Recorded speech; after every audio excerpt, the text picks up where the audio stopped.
রাজা কৃষ্ণচন্দ্র, আমি এসেছি রে। চোখ খুলে দেখ বাবা। কে কে কে আপনি? আমি স্বামী খটখটানন্দ। আমি জানতে পেরেছি তোর মনে সুখ নেই, তাই তো সেই সুদূর হিমালয় থেকে ছুটে এলাম। ও, আপনি কি করে জানলেন সাধু বাবা? ওরে পাগল ছেলের কথা শোনো। সন্তানের মনের কথা যদি জানতেই না পারি, তাহলে কিসের তপস্যা আর কিসের ধ্যান? কি জেনেছেন সাধু বাবা? 3 দিন ধরে মনে কোনো সুখ খুঁজে পাচ্ছি না, নানান রকম চিন্তায় জর্জরিত হয়ে রয়েছি। তার মধ্যে আজ 3 দিন হলো রানী বাপের বাড়ি গিয়ে রয়েছে। সুখ কি তোর একার? এই মায়ার সংসারে সুখ খুঁজে পাবি কি করি? তোর যে তপস্যার সময় হয়েছে বাবা। শোন, এই পাথরটা ধর। আমি যোগ বলে এই মন্ত্রপুত পাথর পেয়েছি। কাল পূর্ব দিকের নদীর পাড়ে এই মন্ত্রপুত পাথর স্থাপন করবি। আমি চাই তুই নিজে এই পাথরের আরাধনা করিস। তাই ওইখানে এক কুটির বানিয়ে তুই একা থাকবি। একা? আর রানী? সংসারে দুঃখ ছাড়ার কিছুই নেই। তোর আসলে সুখ লুকিয়ে আছে ওই মন্ত্রপুত পাথরে। এই পাথর তোর মনে সুখ ফিরিয়ে আনবে আর এই গোটা রাজ্যে শান্তি বজায় রাখবে। ঠিক আছে বাবা।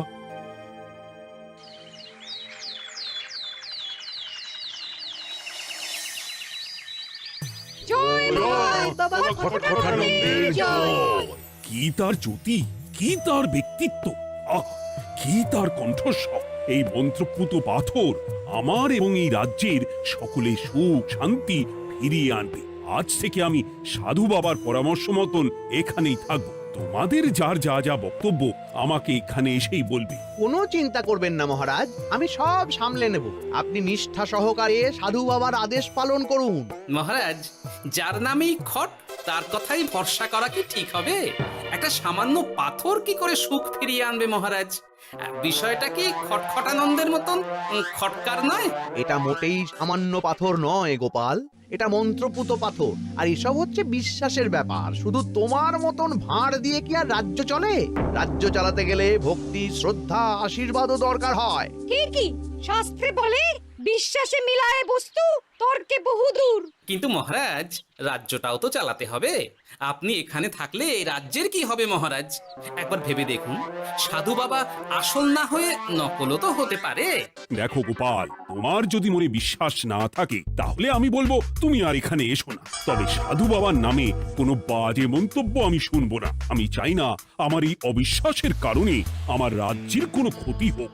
আর আমি এই রাজ্যের মন্ত্রী, আমি থাকতে তোমাকে রাজ্য নিয়ে বেশি ভাবতে হবে না। তুমি এখন যাও তো গোপাল, যাও। মহারাজকে আর বিরক্ত করো না। পাল না থাকলে এ রাজ্যের কিছুই এসে যাবে না। আমরা থাকতে নাকি ভাঁড় চালাবে রাজ্য? আচ্ছা, ঠিক আছে, দেখা যাক। তাহলে আসি মহারাজ। হ্যাঁ হ্যাঁ, এসো এসো।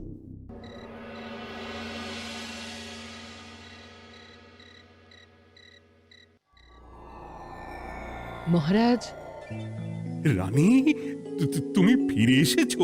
এ আমি কি শুনছি মহারাজ? আপনি নাকি প্রাসাদে ফিরবেন না ঠিক করেছেন? হ্যাঁ রানী, তুমি ঠিকই শুনেছ। আমি আর প্রাসাদে ফিরবো না। আমি এখানে থেকে ওই মন্ত্রপুত পাথরের আরাধনা করব। কে না কে এসে আপনাকে বলল আর আপনি প্রাসাদ ছেড়ে এই কুটিরে থাকবেন? আপনার শরীর খারাপ করবে মহারাজ, আপনি ফিরে চলুন। কে না কে নয় রানী, স্বামী খটখটানন্দ খুব বড় সাধু। উনি যোগ বলে আমার দুঃখের কথা জানতে পেরে সেই হিমালয় থেকে ছুটে এসেছেন আমাকে ওই পাথর দিতে। তুমি আমায় ফিরতে জোর করো না রানী।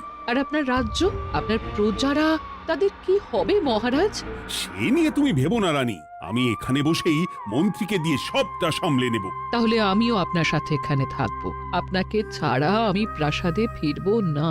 তা হয় না রানী, সাধু বাবা আমাকে একা থাকতে বলেছেন। এসব ধ্যান যোগ আরাধনা একা করতে হয়। গোপাল সবটা জানে মহারাজ।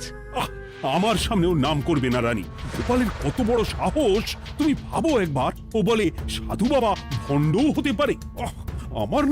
আমার তখন ইচ্ছা করছিল ওর মাথার যে কটা চুল আছে সেটাও ছিঁড়ে নিতে। না না, আমি আর গোপালের মুখ দেখতে চাই না। আপনি উত্তেজিত হবেন না মহারাজ, আপনি বিশ্রাম করুন, আমি আবার কাল আসবো।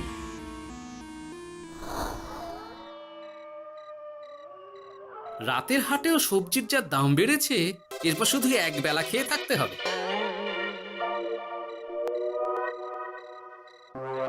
কি হে ভোলা, বাড়ি না গিয়ে এখানে বসে আছো কেন? দুঃখের কথা কি আর বলবো তোমায় গোপাল দাদা।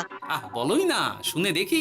সামনে বর্ষা আসছে, বাড়ির ছাদটাও মেরামত না করলেই নয়, কিন্তু আমার কাছে তো এখন এত টাকা নেই। তাই ওই গিন্নির সাথে পরামর্শ করে গেলাম মহারাজের কাছে সাহায্য চাইতে। থামলে কেন, পুরোটা বলো। কি আর বলবো গোপাল দাদা, মহারাজের উত্তর শুনে আমি তো অবাক। সবই তো বুঝলাম ভোলা, কিন্তু আমার যে কিছুই করার নেই। সাধু বাবা বলেছেন আজ থেকেই রাজ্যের সব সুখ দুঃখের দায়িত্ব ওই মন্ত্রপুত পাথরে। তুমি চিন্তা করো না, এক কাজ করো, তোমার সমস্যার কথা গিয়ে ওই মন্ত্রপুত পাথরের কাছে জানাও। আর তোমরাও আজ থেকে তোমাদের যা চাওয়া পাওয়া আছে সব গিয়ে ওই পাথরকে জানাবে। যা করার পাথরই করবেন। একবার যদি ওই সাধুকে হাতের কাছে পাই না, তাহলে ওই পাথর দিয়েই বেটার মাথা ফাটাবো। কিছু বললে গোপাল দাদা? না, কিছু বলিনি। যাও, তুমি বাড়ি যাও, চিন্তা করো না, দেখি কি করা যায়। কি ব্যাপার, এত রাতে বটা ঘটা মন্ত্রীর বাড়িতে কি করছিল? কি বটা ঘটা, আজকে মন্ত্রী মশাইয়ের বাড়ি খাওয়া দাওয়া ছিল? খাওয়া ছাড়া কি অন্য কিছু আসে না তোমার মাথায়? চ চ চ, আমাদের অনেক কাজ আছে। আরে এত তাড়া কিসের? বাবা, বটা ঘটার এত কি গুরুত্বপূর্ণ কাজ যে একেবারে ছুটে পালালো? না, ব্যাপারটা তো সুবিধের ঠেকছে না।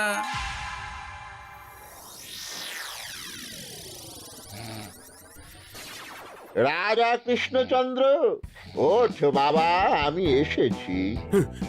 সাধু বাবা, আপনি এসেছেন? কেমন আছিস বাবা? ভালো আছি বাবা, তবে মনে এখনো পুরোপুরি সুখ খুঁজে পাইনি। সুখ কি তোর একার? কি করে সুখ পাবি বাবা? এখনো তো তুই তোর সব আসক্তি থেকে মুক্ত হতে পারিসনি। আর কি কি করতে হবে আমায় বলে দিন বাবা। একটা কাজ বলবো, করতে পারবি? বলুন বাবা, আপনি যা বলবেন আমি তাই করব। এই রাজপাট তুই ছেড়ে দে, এসব থেকে নিজেকে মুক্ত করে তুই তোর সাধনায় মন দে, দেখবি তার ফল তুই পাবি। কিন্তু তাহলে রাজ্যের কি হবে? কে দেখবে সাধু বাবা? কেন, তোর মন্ত্রী? ওর থেকে ভালো লোক তুই আর পাবি না।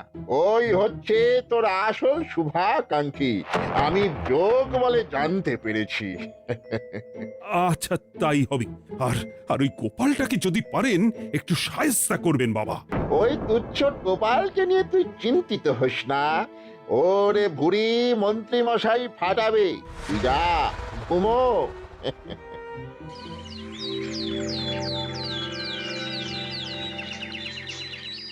শোনো শোনো শোনো, আজ থেকে মহারাজ কৃষ্ণচন্দ্রের আদেশে এই রাজ্যের ভার এই রাজ্যের মন্ত্রীর। আর মহারাজ নিজে তার কুটিরে নিরিবিলিতে থাকতে চাইছেন। উনি চান না কেউ ওনাকে বিরক্ত করুক। তাই আজ থেকে যার যা সমস্যা সবাই মন্ত্রী মশাইকে জানাবে। মন্ত্রী মশাই যাকে যা বলবেন তাকে তাই শুনতে হবে। শোনো শোনো শোনো। মহারাজ, গ্রামবাসীরা আপনার এই সিদ্ধান্ত খুশি মনে মেনে নেয়নি। সবার কথা একবার ভেবে তারপর সিদ্ধান্ত নিন মহারাজ। একজন বাইরের লোকের কথায় কোনো সিদ্ধান্ত নেবেন না দয়া করে।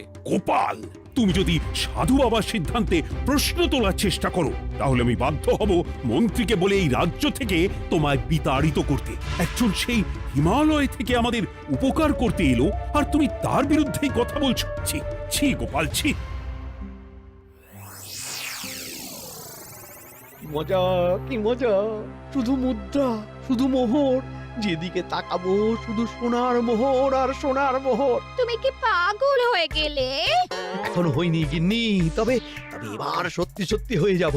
এত সোনার মোহর একসাথে হাতে পেলে কেউ কি সুস্থ থাকতে পারে? আর বেশি দিন বাকি নেই যখন কৃষ্ণনগরের কোষাগারের মালিক হব আমি। আর মহারাজ, মহারাজকে ছেড়ে দেবেন? চিন্তা নেই, মহারাজ কিছুই করতে পারবেন না। তিনি এখন সাধু বাবার আদেশে পাথরের আরাধনায় ব্যস্ত। আর প্রহরীরা, তারা কিছু বলবে না? প্রহরীরা তো এখন আমার গোলাম। মন্ত্রীমশাই, মন্ত্রীমশাই, আমরা এসেছি। ওই তো ওরা চলে এসেছে। ওরা কি করবে?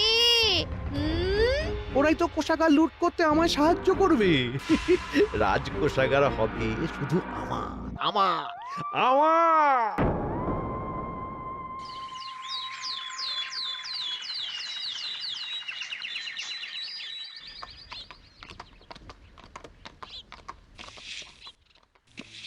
গোপাল, রানীমা, আপনি আমায় ডেকে পাঠালেই তো পারতেন। রাজ্যটার যে কি হবে গোপাল? মহারাজের উদাসীনতায় মন্ত্রী তো সব লুটে পুটে একাকার করে ছাড়বে। তুমি কিছু একটা করো গোপাল।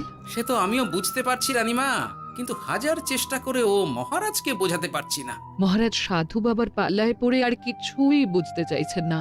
এই রাজ্য আর মহারাজকে একমাত্র রক্ষা করতে পারবে তুমি গোপাল। কিছু একটা করো। কি হয়েছে, তোমরা হট্টগোল করছো কেন? তুমি আর একটা বিহিত করো গোপাল দাদা, আমরা তো আর থাকতে পারছি না। তুমি এর এক বিহিত করো গোপাল। আচ্ছা, কি হয়েছে বলবে তো? মন্ত্রী মশাই সবার কাছ থেকে অগ্রিম কর চেয়েছে। সে প্রহরী পাঠিয়ে সবার বাড়ি বাড়ি বলে এসেছে, দুদিনের মধ্যে অগ্রিম কর না দিলে সবাইকে ধরে কারাগারে ভরে দেবে। একে তো আমরা কোনো সাহায্য পাচ্ছি না, তার উপর আবার এই জুলুম কি করে মেনে নেব বলো তো গোপাল দাদা? আমাদের বাঁচাও গোপাল দাদা, আমাদের বাঁচাও, না হলে এই মন্ত্রীর জুলুমে আমরা সবাই মারা যাব। হ্যাঁ গোপাল, তুমি পারবে। কিছু একটা করো গোপাল, এই রাজ্যটাকে বাঁচাও। না, আর নয়, এবার এর একটা বিহিত করতেই হবে। শোনো, তোমরা সব নিজের নিজের বাড়ি যাও, আমি দেখছি কি করা যায়। মন্ত্রী দুদিনের মধ্যে কর চাইছে কেন? ওর আসল উদ্দেশ্য কি?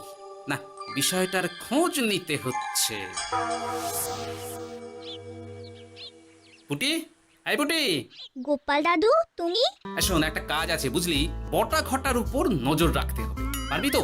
হ্যাঁ হ্যাঁ দাদু, এটা আর কি এমন কাজ? এই তোর হাতে ওটা কি রে? ও এটা পুতুল, বাবা এনে দিয়েছে। পাথরটা খুব চেনা চেনা লাগছে, কোথায় যেন দেখেছি। কোথায়? রে, সাধু বাবার দেওয়া পাথর। আর এটা একই পাথর মনে হচ্ছে। এই তোর বাবা এটা কোথায় পেয়েছে রে? তা তো জানি না, তবে শুনেছি পাশের গ্রামে। বাহ, পাথরগুলো দেখতে তো খুব সুন্দর। এই সব পাথর তোমার? আজ্ঞে হ্যাঁ, আমি এই পাথরের মূর্তি বানাই। এই পাথর কি তুমি বিক্রি করো? না না, শুধু পাথর তো বিক্রি করি না। এটা কি? ও, ওটা ওটা আমি আমার সব পাথরের একটা চিহ্ন দিয়ে রাখি। এতে বোঝা যায় যে এই পাথরের মূর্তি আমার তৈরি। বাহ, চমৎকার কাজ করেছো। তোমাকে যে কি বলে ধন্যবাদ দেব তুমি জানো না। কৃষ্ণনগরের কত বড় উপকার তুমি করলে। গোপাল দাদু, ও গোপাল দাদু, গোপাল দাদু, গোপাল দাদু। কি ব্যাপার, এত সকাল সকাল? ভালো খবর এনেছিস মনে হচ্ছে। শুধু ভালো নয় দাদু, একেবারে গরম খবর। দাদু, রহস্য আমরা ফাঁস করে ফেলেছি দাদু। বলিস কি রে? শুনি শুনি। কাল রাতে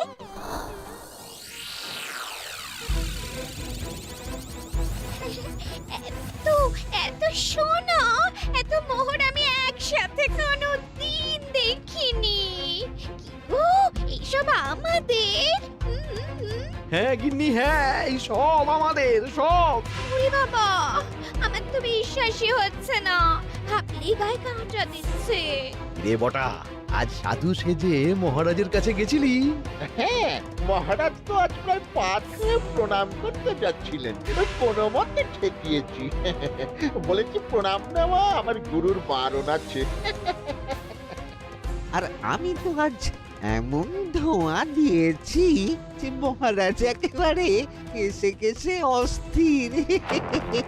আর মাত্র 2 দিন, এই 2 দিন খেলাটা চালিয়ে যেতে পারলেই কেল্লা ফতে। আচ্ছা, এবার আমার কাছে পুরো বিষয়টা পরিষ্কার হলো। বাহ, তোরা দারুণ কাজ করেছিস রে। এবার শুধু আজ রাতে প্রমাণটা পেলেই হয়ে যাবে।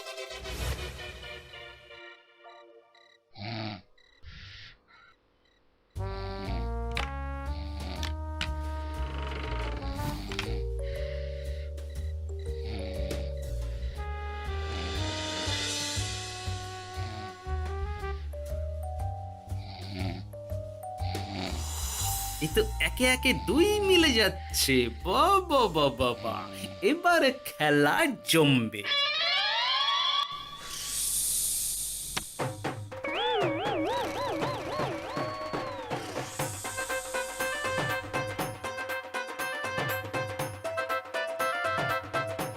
এই ঘটা ঘটা রে, এই ঘরে এত ধোঁয়া এলো কি করে রে? সত্যিই তো, এত ধোঁয়া এলো কি করে? ঘরে কি আগুন লাগলো নাকি রে? এই বটা, ওটা কি রে?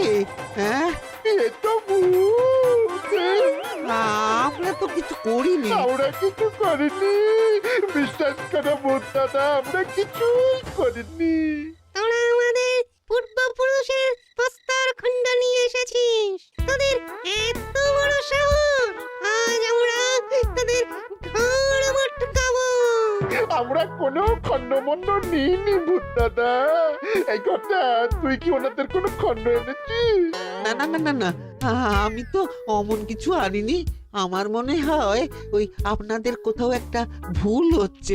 মহারাজকে ওই পাথর তোরা কোথা থেকে এনে দিয়েছিস?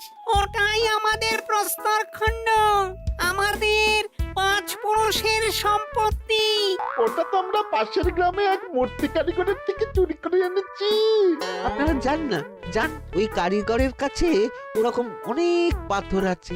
আমাদের ওটাই চাই। ও বাবা, উনি আবার কে? আমাদের দাদু, তৃতীয় পুরুষ। ও দাদু, এই চুরি ভূত দাদু, ওটা আনতে গেলে না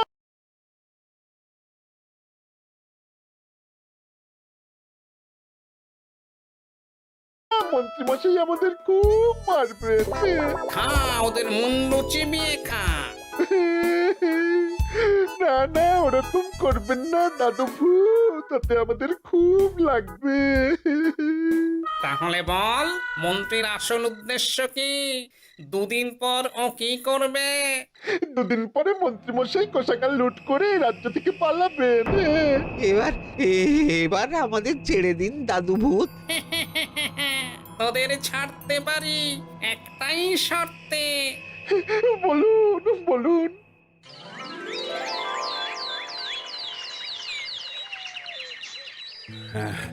রাজ্যের পরিস্থিতি কি? প্রজারা সবাই ভালো আছে তো? হ্যাঁ মহারাজ, সেসব নিয়ে আপনি একদম চিন্তা করবেন না।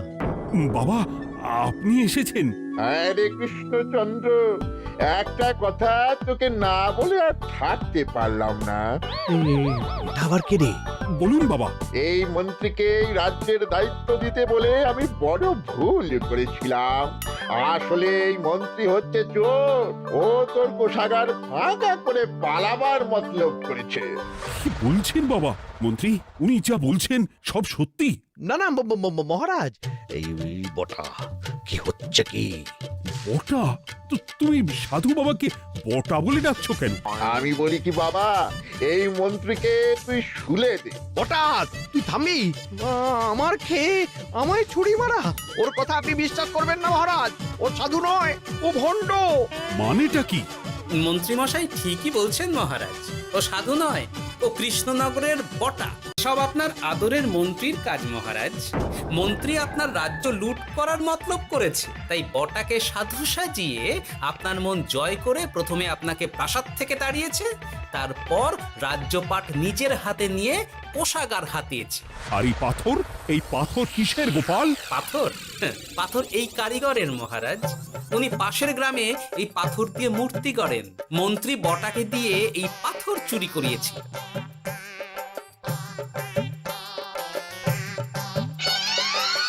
ওই পাথর আমার মহারাজ। আমি তোমায় ছাড়বো না মন্ত্রী, তোমায় আমি শুলে দেব। প্রহরী, প্রহরী! কেউ আসবে না মহারাজ, প্রহরীরা এখন আমার কথা ছাড়া আর কারোর কথা শুনবে না। আমি এখন আপনাদের সামনে দিয়ে আপনার কোষাগার নিয়ে চলে যাব, আর আপনারা শুধু দাঁড়িয়ে দাঁড়িয়ে দেখবেন। ওই রে ন্যাপলা পুঁটি গুলটে মন্ত্রীকে বেঁধে ফেল। এত সোজা নয় গোপাল, দেখবে? প্রহরী, প্রহরী! চেঁচান চেঁচান, আরো জোরে চেঁচান, কিন্তু ফল হবে না। আপনার প্রহরীরা সব গ্রামবাসীর হাতে বন্দী। আমায় ছেড়ে দিন মহারাজ, আমার ভুল হয়ে গেছে, এমন ভুল আমি আর করবো না মহারাজ, আমায় ছেড়ে দিন। ছেড়ে দেব? তোমার ব্যবস্থা আমি করছি। কিন্তু গোপাল, আমার মনের সুখের কি হবে? আমি কি আর সুখী হতে পারবো না? কেন পারবেন না মহারাজ? রাজার আসল সুখ তো তার প্রজার সুখে। একদম ঠিক কথা বলেছে গোপাল, প্রজার সুখেই রাজার সুখ। ঠিক গোপাল, ঠিক।